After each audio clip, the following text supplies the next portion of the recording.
Good evening, ladies and gentlemen. I'm Vladimir Bakhtin from Financial University Moscow, and the subject of my presentation will be the financial system of Russia and wars in the 19th century. Count Witte, a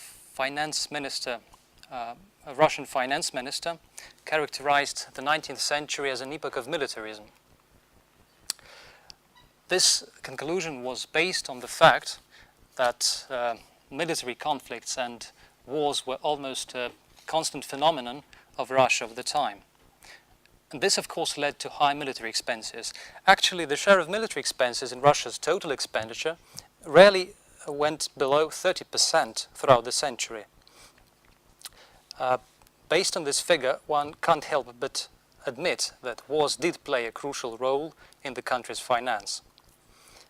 And that role should not be overlooked. In my presentation, I will only dwell on the three major wars that Russia was involved in the 19th century. These were the War of 1812, the Crimean War, and the Russian-Turkish War.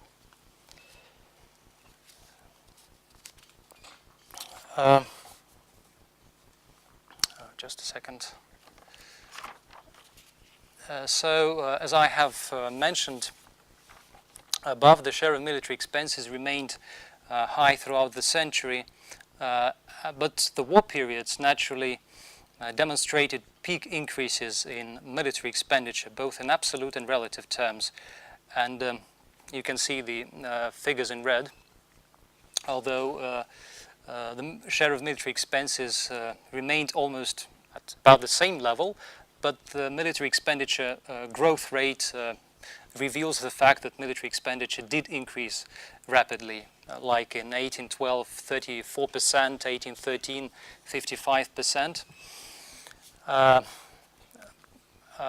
But, for example, during the Crimean War, the share of military expenditure even decreased in some years, but again, military expenditure growth rate shows that the expenses increased, in fact, especially if you take a look at the year 1855, the growth rate reached 77% and more.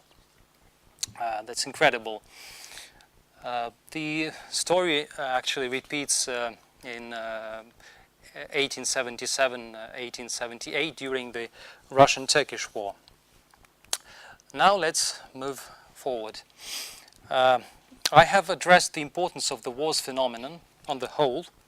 The large share of military expenses and their rapid increase during war periods undoubtedly must have affected the Russian financial system. But in what ways did they affect this financial system of Russia? I would suggest distinguishing between explicit influence and implicit influence of wars upon the financial system. In my view, explicit influence can be traced through the sources of financing military expenditure.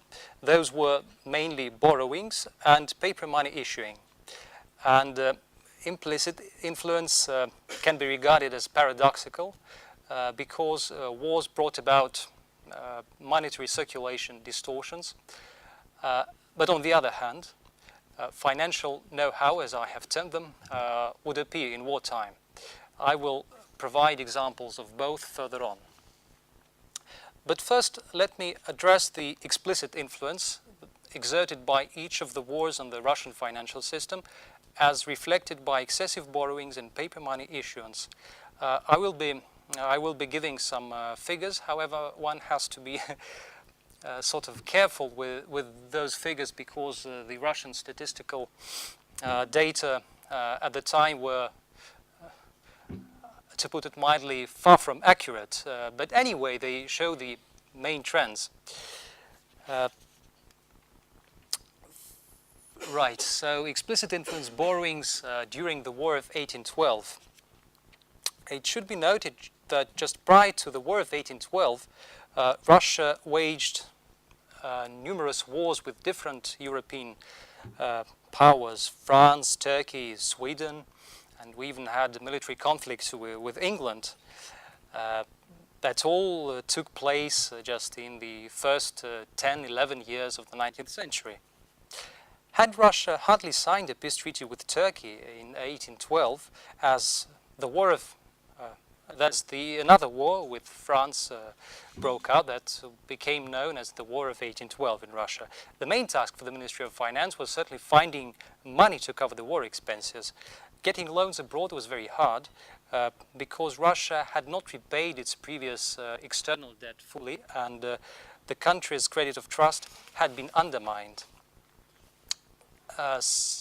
According to a decree issued in 1798, the total external debt that amounted to 93 million Dutch guldens was to be repaid in 12 years, i.e. in 1810. Obviously, the government had been unable to find extra finance to reimburse the debt due to excessive military expenditure required for waging war during the period of 1805-1811, and over 82 million guldens were still outstanding. Thus, the Ministry of Finance borrowed money from the State Bank of Borrowings and other state institutions. The importance of borrowings from these institutions can be determined by comparing the outstanding debt to these institutions in the years preceding the War of 1812 and afterwards, after the War of 1812. So, as you can see, the borrowing stock grew by over 170 million rubles, and their share in total debt reached over 21%. While looking at this figure, one should bear in mind that it reflects the amount of money whose repayment period was not fixed, and the chances were that it would never be repaid. Thus, the state's credit of trust would be undermined even further. Besides, a significant part of this sum was provided by the state bank, that was distinguished from other state institutions that money was borrowed from. And the state bank, an interesting fact, it accumulated money from accumulated deposits from by the population, and these deposits were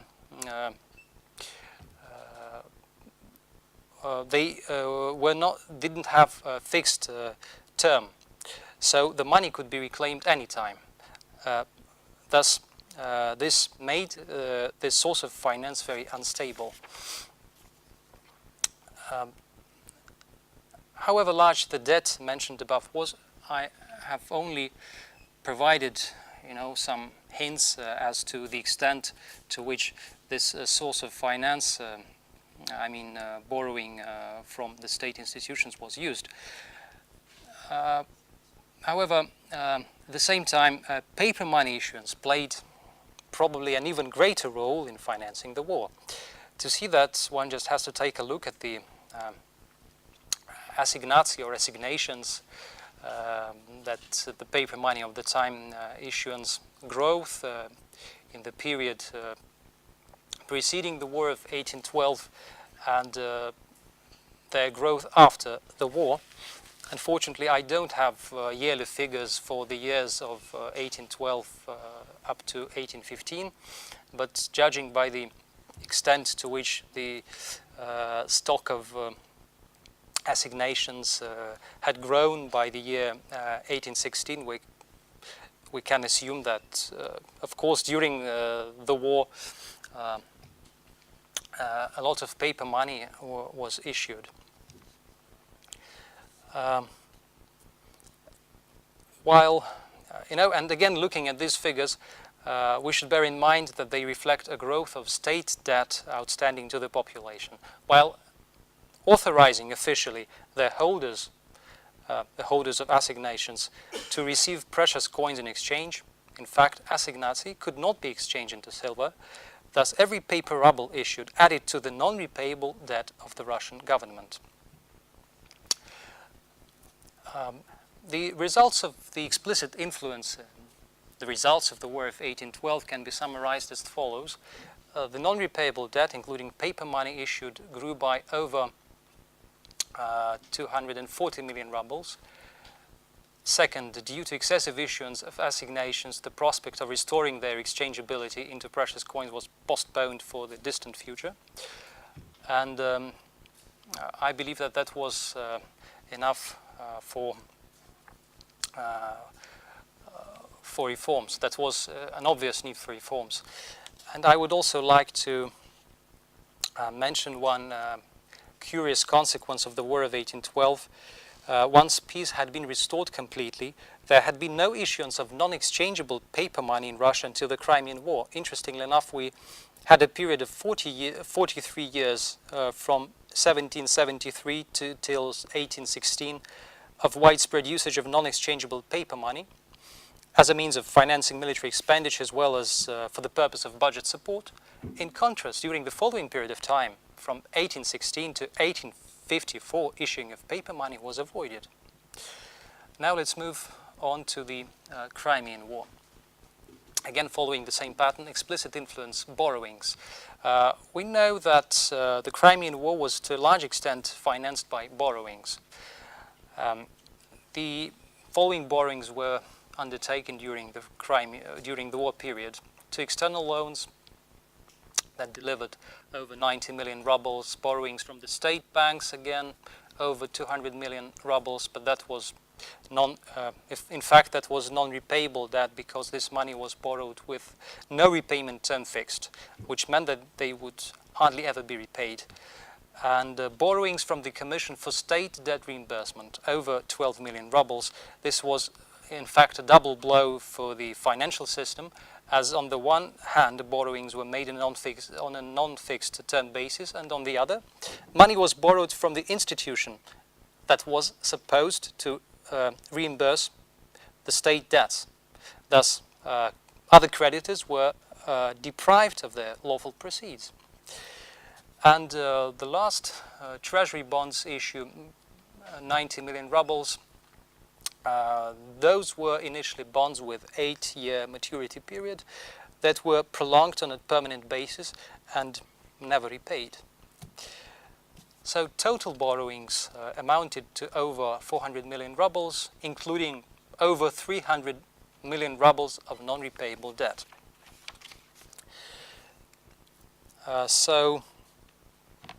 Now let's look at the other aspects of explicit influence,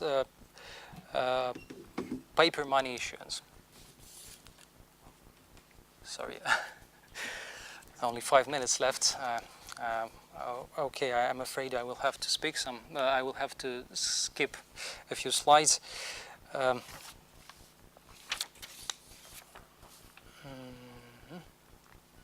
So actually, the same pattern, as you see. The results of the Crimean War can be summarized as follows. The non-repayable debt, including paper money, grew by over 500 million rubles. Due to excessive issuance of credit notes, the paper money of the time, their exchangeability into precious coins was abolished. Although the monetary system was quite stable prior to the war to the Crimean War, the exchangeability of paper money had been restored. So that's something we lost during the war. And conclusion, of course, again, an obvious need for reforms. Now the Turkish War, the Russian-Turkish War, as you can see on this slide, extensive borrowings were required for the Russian-Turkish War. However, these borrowings were based on actual credit principles, i.e. conditions of repayment, interest payment, maturity and security. Although the state debt augmented considerably, its non-repayable part didn't grow due to borrowings. It only grew due to paper money issuance. So I will not dwell a lot on this slide. Let's move on. So the same pattern was repeated. The paper money stock grew considerably in wartime.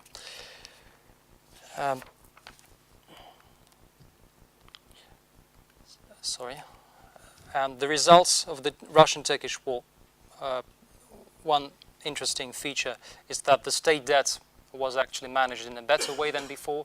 Its non-repayable part only grew to due to paper money issuance. So this was a kind of achievement. However, excessive money issuance made the currency rate fall and prevented the government from restoring the exchangeability of credit notes into coins. Again, an obvious need for reforms. Now, a few words about the implicit influence. I will only provide two examples of implicit influence. They're opposite examples, monetary circulation distortions. I believe that the first example relates to the War of 1812. I believe that it was in anticipation of the war that the government issued a manifesto proclaiming the paper money assignations, the official means of payment that was to be used for all settlements within the territory of the Russian Empire. However, this manifesto set different paper, money, and silver ratios. So this approach to regulating monetary circulation spawned absolute confusion, and the so-called folk agio appeared. This term reflects different ratios between paper money and silver. Another implicit influence example, however, that was a good one. During the Russian-Turkish War, a new approach was adopted, a new approach to financing railway construction, because usually the financing of railway construction was based on issuing bonds. However, it is not always easy to get quickly the money needed to construct railways as quickly as it would be desirable. So during the war, it was revealed that paper money issuance was very useful as a bridging instrument of financing railway construction until receipt of proceeds under long-term loans. Now let me conclude my presentation. The conclusions I have drawn after this analysis are the following. I believe that wars were to a certain extent drivers for reform. Such war consequences as increases in non-repayable debt aggravated the bad state of the financial system and made it difficult to manage the state debt. This problem absolutely required solution. At the same time, excessive issuing of paper money either made the latter non-exchangeable into precious coins or made it impossible for the government to restore paper money exchangeability into coins, even if it so desired. Second, the wars were a stress test for the financial system. They highlighted its weaknesses, thus showing way for reforms. Third, the wars were a controversial phenomenon. So I have mentioned implicit influence, two examples of two opposite examples. Monetary circulation distortions versus no financial know-how. I'm not sure if this term is appropriate here, but that was actually a know-how of the time. And in my belief, the war studies based on comparative analysis are useful for tracing development of finance. By comparing the financial instruments used for covering extraordinary military expenditure during different wars at different times, we can detect developments in the field of finance, if any, that took place since the previous war. Thank you very much for your attention. Thank you. So, question.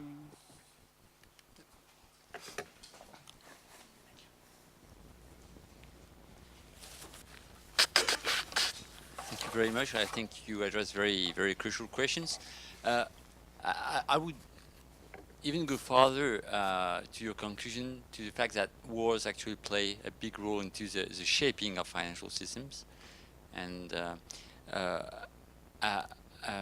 so here's my question. There have been a big debate about legal economic approaches to financial systems and so on.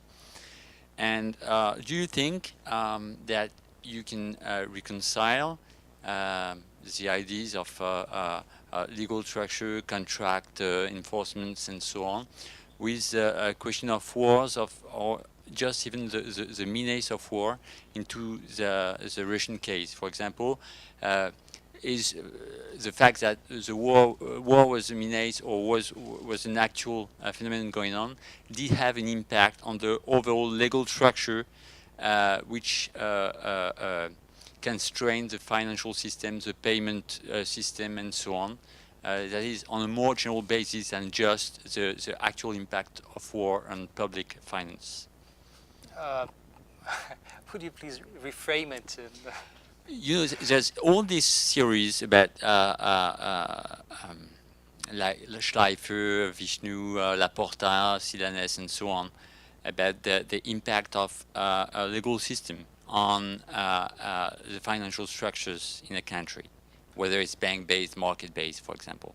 Okay, and the basic story goes this way. That is, in a country where jurisprudence plays a big role, and when their contracts can be enforced very efficiently, you have more chances to get the development of a market-based financial system.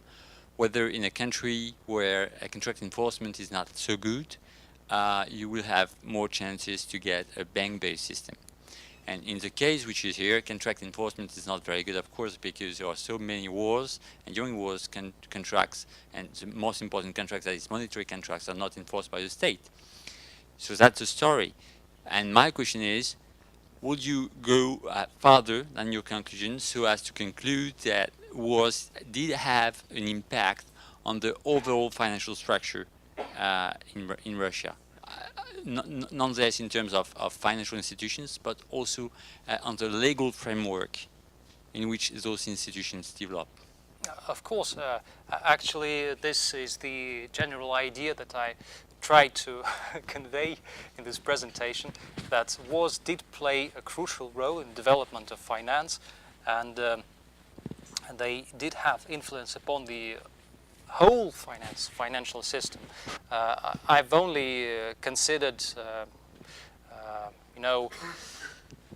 sources of financing military expenditure, borrowings and paper money issuance, but this is not the limit to this problem. I mean, it can be explored further, and this is actually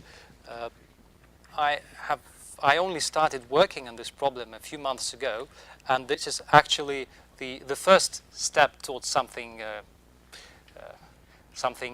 more general that would encompass other aspects of the financial system. If I have answered your question, no. Thank you. Related to that as well, but I was a bit puzzled also by the large amount of non-repayable debt. I mean, you have debt, but also you have, or you should have, taxation. Maybe taxation was a problem as well, or yes, of course, tax is sort of missing from this from this presentation. I believe. Well, I'm not criticizing you for it, but I think it's crucial to the question. I think. Of course, it is. It was, but.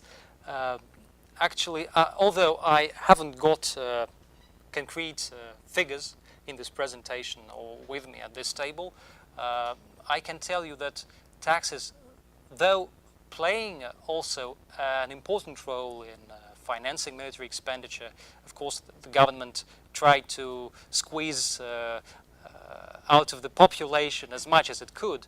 But also indirectly, I mean, not only using taxation as a means of raising funding for war, but also as a means of paying back the debt for war.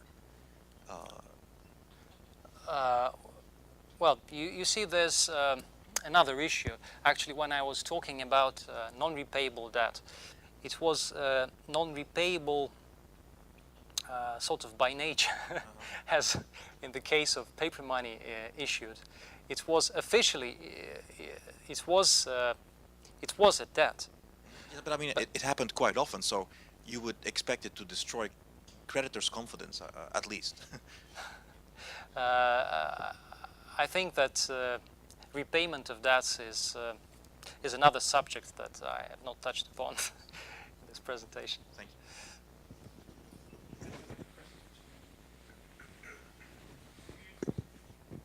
I would like to ask, rather, if you have the further study this, I wish to ask you to make the further investigation. That if you have statistics, I learned my staying in Germany in 18th century war between Prussia and Austria. It's a big difference between how to finance war. The Friedrich the Great depended on the debasement of currency, coinage, while Maria Theresa depended on the issuance of paper money. But paper money is a relatively large amount, the denomination. That means actually it's another form of borrowing from rich merchants. So I would like to make more further investigation in the case of Russia in your saying the large issuance of the paper money, because as I see, Patrice already showed today's presentation in French-Prussia war, the enormous amount of small denomination currency note was issued. I think it is also true the British World War I, they for the first time issued large quantity of £1. Bank of England never permit the less than £5. So even so we take it all same the world, the paper money over issuance. So if we look at the denomination, we can some discrimination. Which side of nation depends the pays the task, etc. So I wish to make further investigation with denomination. So is there any question? Yeah. Yeah.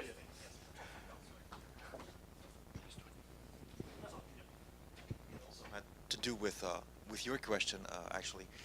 I also believe that there may be a relationship between war and finance, especially when wars become very big.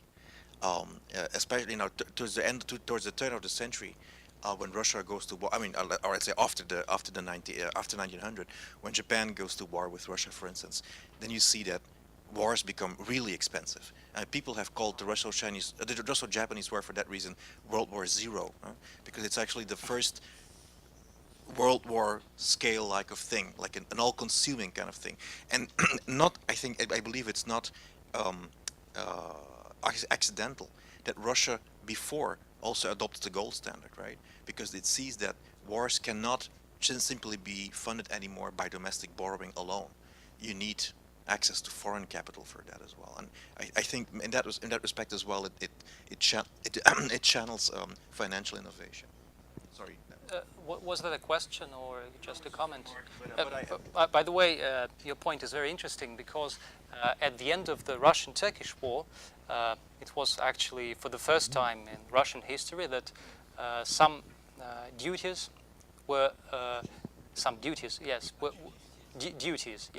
were levied in gold. Yes. So that may have connection to your point. So thank you.